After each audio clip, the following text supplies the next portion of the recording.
Can you tell me where?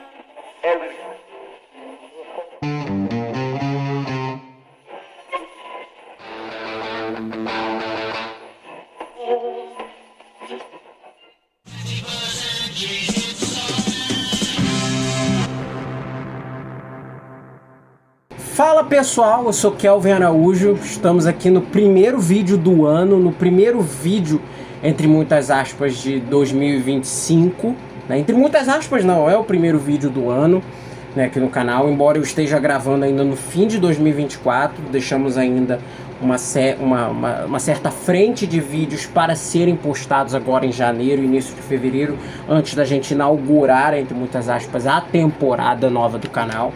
E antes de eu falar do que se trata esse vídeo, eu peço para que vocês adotem o procedimento padrão de sempre, deixem um like, ativem o sininho, se vocês não são inscritos, comentem se vocês gostarem do conteúdo aqui que a gente está produzindo. E eu também peço a que vocês nos acompanhem em todas as nossas redes sociais. Facebook, vai estar todos os endereços aqui na descrição e aqui também na nossa tela, Facebook, Instagram, Groover, se você é um artista ou se você conhece alguém que é artista e pode resenhar, pode mandar material pra gente, coisas do tipo.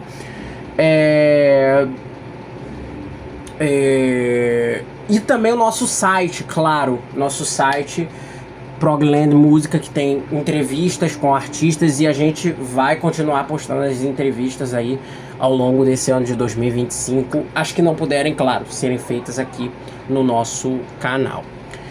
Introdutório feito, esse vídeo é mais uma brincadeira aqui que eu decidi deixar no ar aqui para abrir o ano, pra gente abrir o ano sem ser aquele conteúdo mais denso que a gente geralmente faz nos prog análises, ou tem outros vídeos especiais, mas que de certa forma ecoa algo que a gente já fez aqui no nosso canal, que é os top 20, top 10, top 15 álbuns de um ano.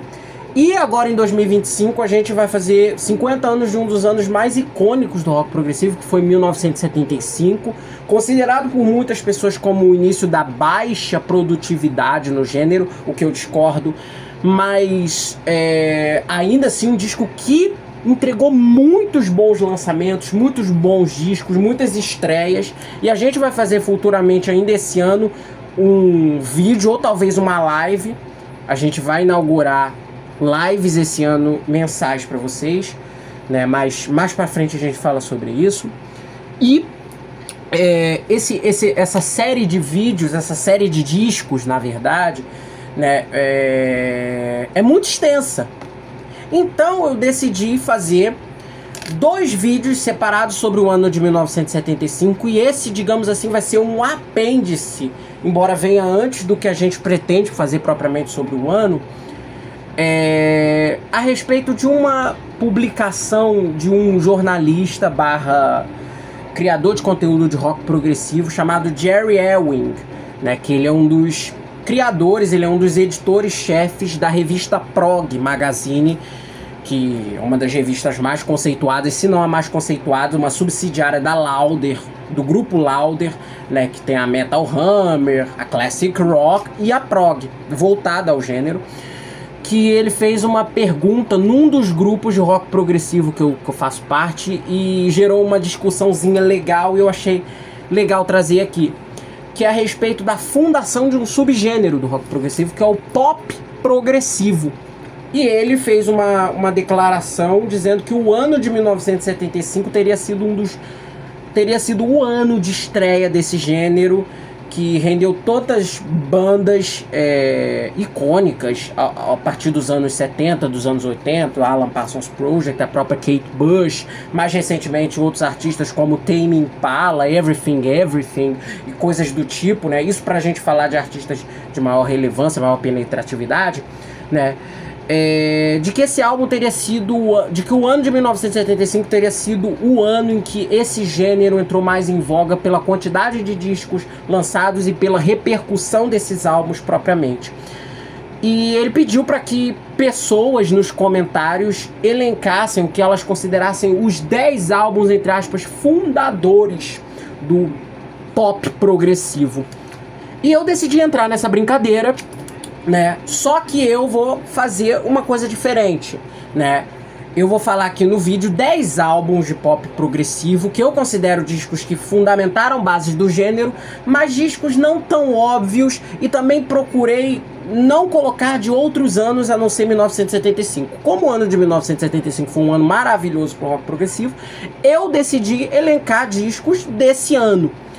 Estreias mais voltadas a alguns discos ao hard rock, um rock melódico, entre muitas aspas. Outros discos mais voltados ao pop, coisas do eletrônico, coisas, entre aspas, mais orquestrais. Tem de tudo aqui na nossa lista, majoritariamente oriunda de Estados Unidos, Inglaterra, né, que são muitos dos berços do pop progressivo, né, até porque tem muito da dose radiofônica lá naquela coisa. E é isso. Eu vou fazer essa lista aqui totalmente, só escrevi aqui o nome dos discos, então não tem roteiro, então se eu falar alguma coisa errada eu provavelmente corrijo aí na tela e coisas do tipo. E é isso, e eu vou começar a minha lista dos que eu considero os 10 discos, entre aspas, chave do cenário do pop progressivo de... Bem claro deixar, é importante a gente dizer, né, de falar um pouco sobre esses álbuns e um pouco sobre esses artistas, claro. Eu decidi deixar bandas de fora, algumas bandas que eu considero que já tenham, entre aspas, dado seus primeiros passos no pop prog anteriormente. Caso, por exemplo, do Roxy Music, do 10cc, caso também dos primeiros discos, embora esse artista já esteja na lista, eu vou já entregar o ouro, né, os primeiros discos do Nas, que é a banda do Todd Rundgren, eu acredito que são discos, entre aspas, que estabeleceram bases ali. Isso para citar 3 artistas, né? E é isso. Eu deixei esses artistas de fora aqui da nossa lista. Eu não vou citar o Original Soundtrack, que é o disco do 10cc de 75. Não vou citar também o Siren, né? O Siren é de 75, eu ia falar o Viva já é de 76, que é do Hiato, do Roxy, né? E é isso, eu espero que vocês curtam a minha lista aqui e, claro, convido, intimo a vocês a botarem os discos de vocês aí no final das listas. Em 10º lugar aqui na minha lista, eu coloquei um disco de uma dupla, entre muitas aspas, embora na época eles fossem eventualmente uma banda, que eu amo, que é o Spax. Ron Russell Mehl moram no meu coração, e eles lançaram um discaço em 1975, que foi o Indiscreet.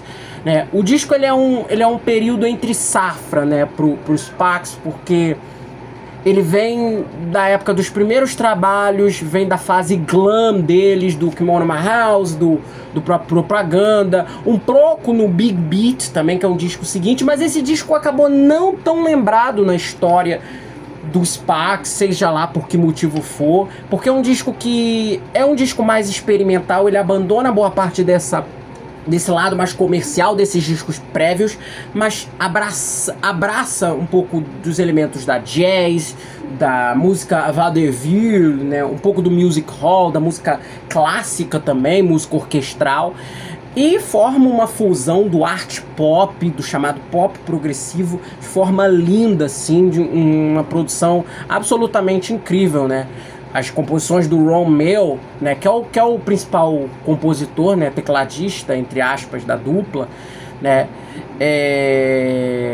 são fabulosas, assim, músicas como, sei lá, How You're Getting Home, Pineapple, 1918, Ladies Lingering. Esse disco é muito bom, né, então tá aqui a minha primeira indicação aqui pra vocês, e eu indico que vocês ouçam todos os discos do Spax, porque esses aí foi uma banda que, porra, fizeram tudo, né, de arte pop, de pop progressivo em toda a vida, né.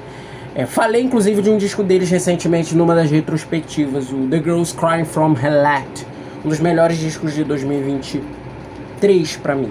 No lugar aqui da nossa lista, eu coloco o álbum de estreia de uma banda também inglesa, né, da fase inicial, onde eles tinham alguns elementos de pop prog, passagens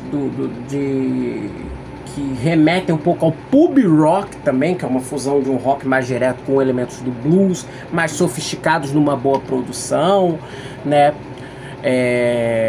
Que é o Ambrosia, né? O Ambrosia é uma banda fenomenal, tem um dos meus vocalistas favoritos da vida, que é o David Peck. E nessa primeira formação, que é a formação clássica deles, que é o David Peck, o Joe Puerta, que tocou com tocou durante muitos anos com aquele cantor de The Way It Is, Bruce Hornsby. E ele, o Christopher North nos teclados e o Burleigh Drummond, né, que foi a banda de apoio do primeiro disco do Alan Parsons Project, o Tales and Mystery and Imagination.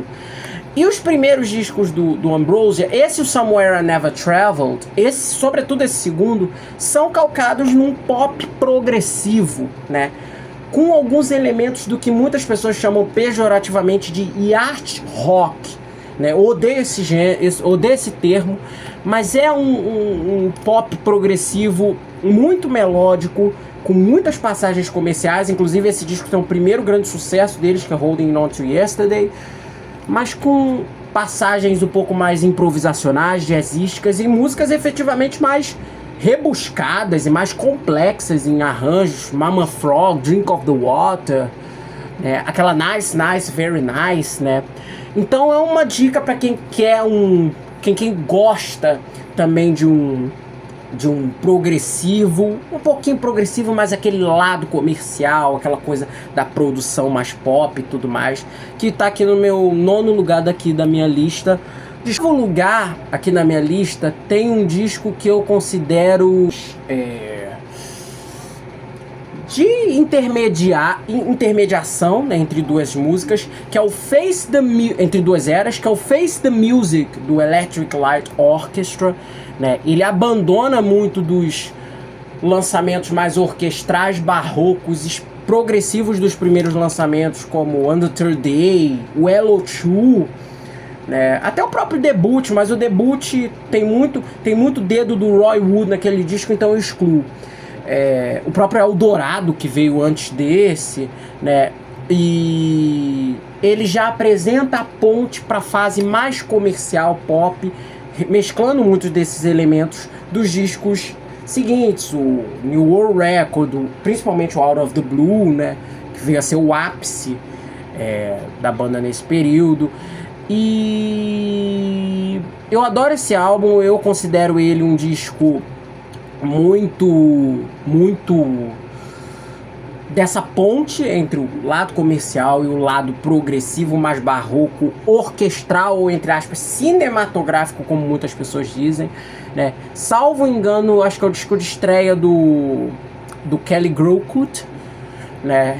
Que foi baixista do Electric Light Orchestra durante muitos anos, durante essa fase toda pop, majoritariamente.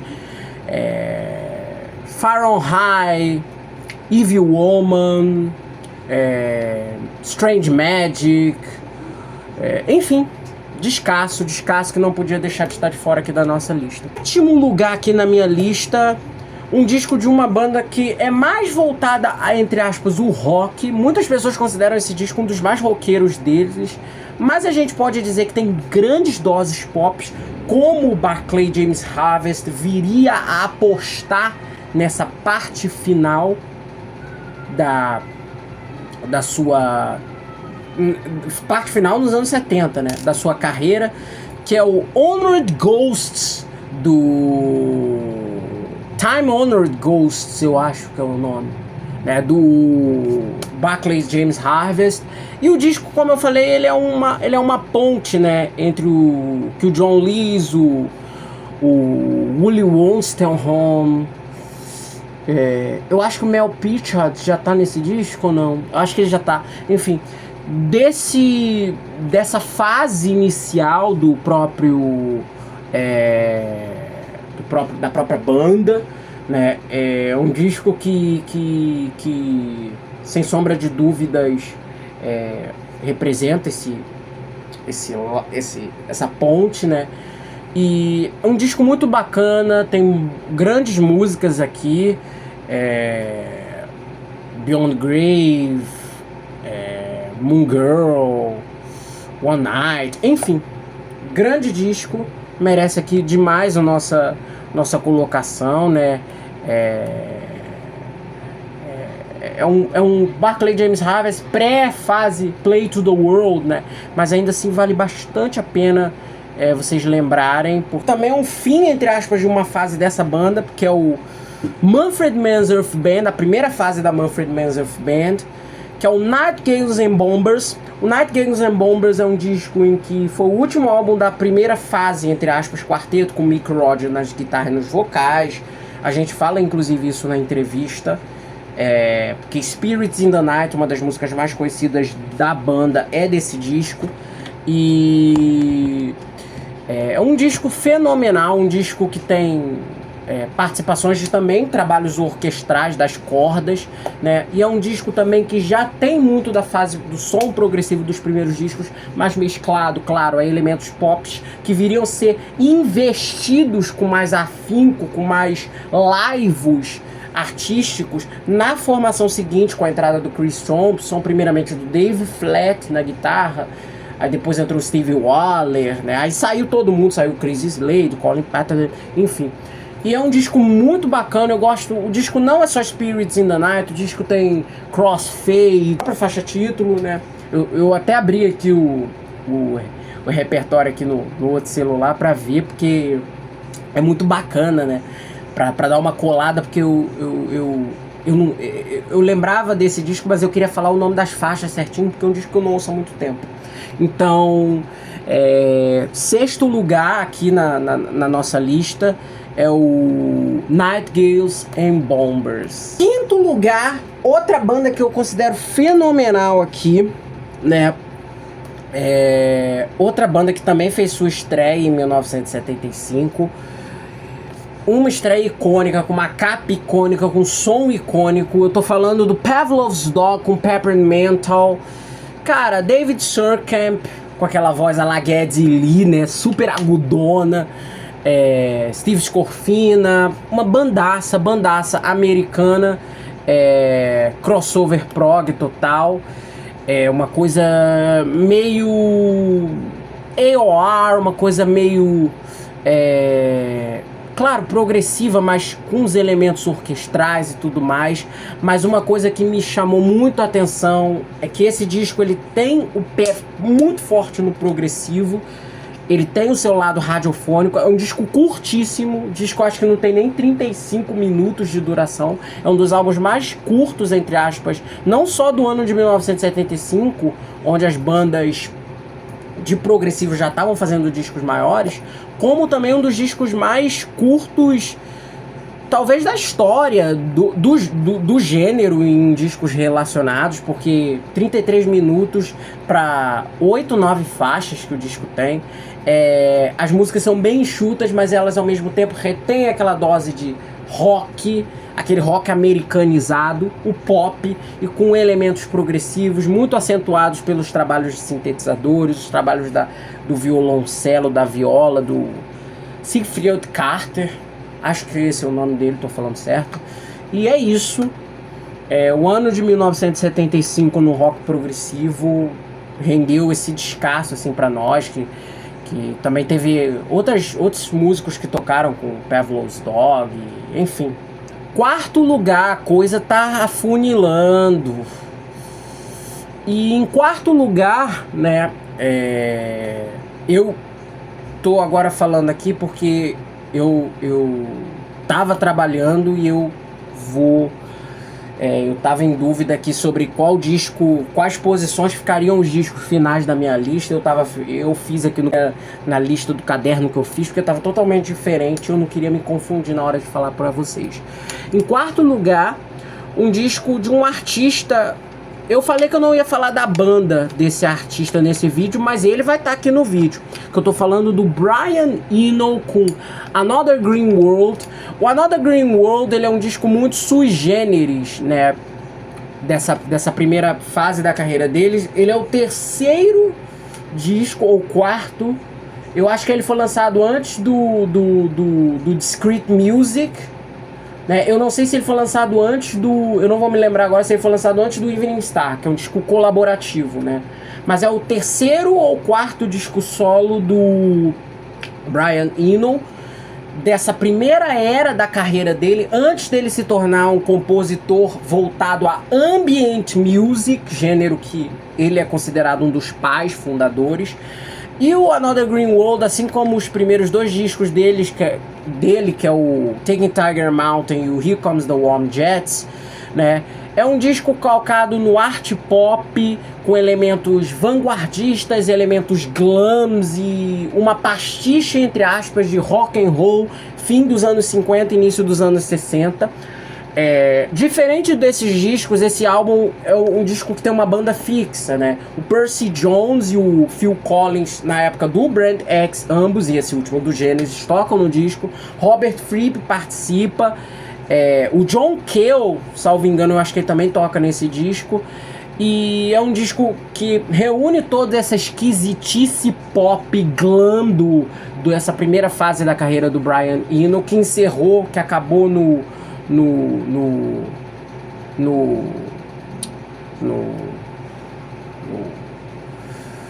Before and After Science. E esse disco ele tem uma coisa que é muito boa, né? que é uma espécie de método de composição que o Brian Eno tinha, que era o de trabalhar com composições usando a estratégia dos oblique strategies, que eram espécie de cartuchos que ele colocava dentro de uma caixa, e toda vez quando ele começava a compor uma música, ele chacoalhava essa caixa e tirava um cartucho.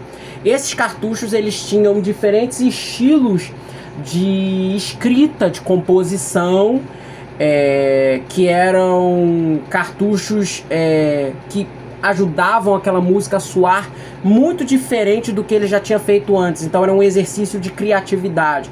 Então tinha cartucho que fala, tal música vai ser no tempo 7/4. Aí ele se sentia desafiado a fazer aquilo.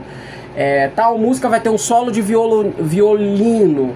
Tal música não vai ter vocais, tal música não vai ter bateria. Então ele fazia, e a maioria das músicas e do processo criativo desse álbum específico, a partir daqui em diante, embora ele tenha usado de forma paulatina nos discos anteriores, foi utilizando esse método.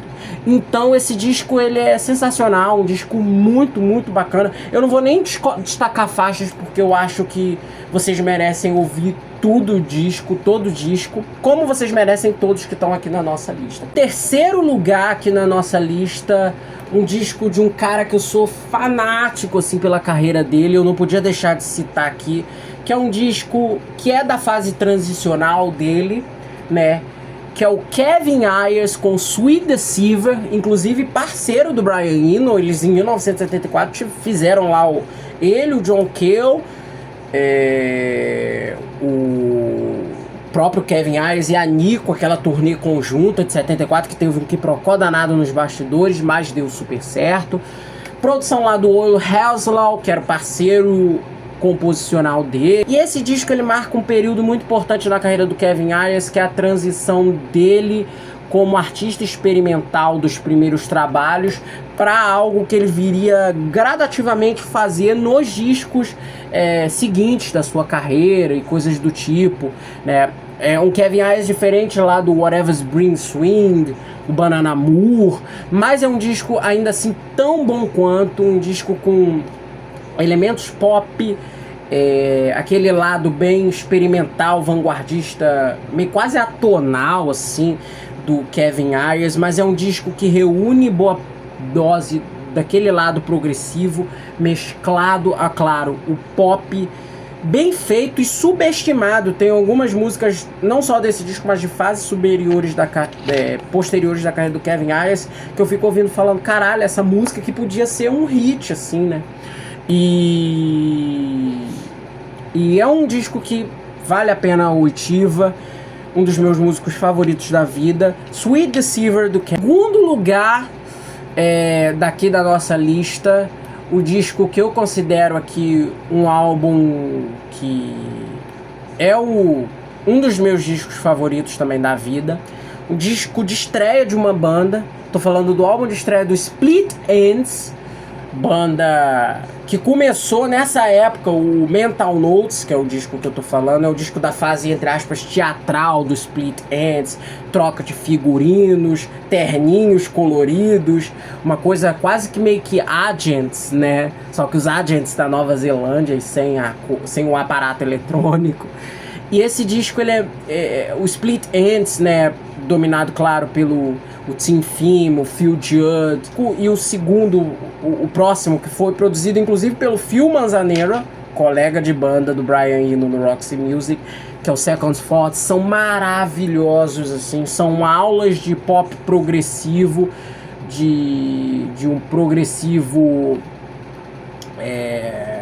Aqui as letras inspiradas por ficção científica, e é um progressivo muito criativo, com elementos pop, mas aqui com elementos vaudevillianos, aquela coisa bem teatral, orquestral, rebuscada, que o Split Enz fazia muitíssimo bem nessa primeira fase da carreira. Eu sou suspeito para falar, eu sou fã de todas as fases deles, até a fase mais comercialoide, assim, que muita gente odeia, né, depois da entrada do irmão dele, que é o Neil Finn, né, e esse disco é uma aula de progressivo com criatividade, experimentalidade e aquele pop, aquele som palatável que a gente sempre curte, com aquela dose espirituosa de composição. Outro lugar aqui na minha lista, eu acho que esse álbum é o único disco aqui da minha lista que tem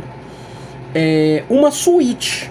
Eu tô conferindo aqui, é o único disco que tem uma suíte, que é, claro, ele não podia ficar de fora aqui da nossa lista. Todd Rundgren, né? Com um disco que é considerado por muitos um disco puramente progressivo, mas eu considero que esse disco estabeleça bases do pop progressivo, porque tem muita coisa, sobretudo guiada a sintetizadores e tudo mais, e sobretudo no primeiro lado do disco, na abertura, Real Man, Eastern Intrigue, coisas do tipo, voltadas a uma linhagem mais pop, menos extensa e experimental, que é o Initiation, né? É disco solo do Todd Rundgren, tem vários colaboradores, mas de distintas épocas, distintas fases, distintas bandas, inclusive, tanto bandas que o Todd tocou e bandas que ele produziu, Rick Derringer, o Roger Powell, que na época já estava nas vias de entrar no Utopia, vários músicos também, partes de alguns dos músicos que colaborariam com o Todd Rundgren na feitura do Bat Out of Hell, disco que ele produziu para o Meat Loaf em 1977, um daqueles discos que é um dos ápices da música americana, embora seja um tipo de som que eu particularmente odeio. E esse álbum, ele é o único que tem uma suíte, que é A Tree Lies in Cosmic Fire, né? Que é uma música de 35 minutos, eu preciso falar isso. O Todd Rundgren, o disco tem 1h05 e não, ele não é um álbum duplo. O Todd Rundgren, ele usava as capacidades máximas de cada lado do vinil.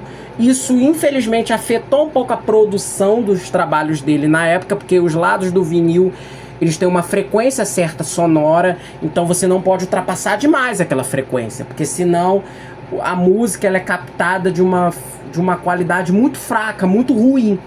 Então, os discos deles, alguns discos dessa época, sofreram com isso, mas a música é tão boa que vale a pena vocês irem atrás até dos vinis originais da época, ou atrás de relançamentos, sobretudo, que tem a mixagem um pouquinho melhor, fizeram lá coisa, sobretudo em CD, né, porque o CD comportava isso. E é um disco fabuloso, como tudo que o Todd Rundgren fez na vida dele, 90% das coisas. E pra mim, o melhor álbum, entre aspas, da seara pop prog de 1975, que eu considero uma pedra angular da fundação do gênero. É claro, tem discos anteriores a isso que poderiam estar aqui na nossa lista, mas eu quis homenagear o ano de 1975 e eu faço agora uma brincadeira diferente com vocês. Eu quero que vocês botem aí nos comentários quais discos vocês consideram os melhores, né? E os discos primordiais do cenário pop prog e que para vocês fundamentaram, deram as bases do gênero, ou discos que sejam favoritos de vocês no chamado pop progger, né? Digam aí nos comentários, eu quero muito ver o que vocês têm a dizer. É isso, usei aqui minhas colinhas aqui dos nomes dos discos, dos nomes dos discos, e espero que vocês tenham gostado aqui da minha lista dessa brincadeira, e eu quero ver a de vocês. Digam aí nos comentários quais os 10 discos favoritos de vocês do pop prog, e também que vocês consideram fundadores do gênero. É isso, até o próximo vídeo, tchau, tchau.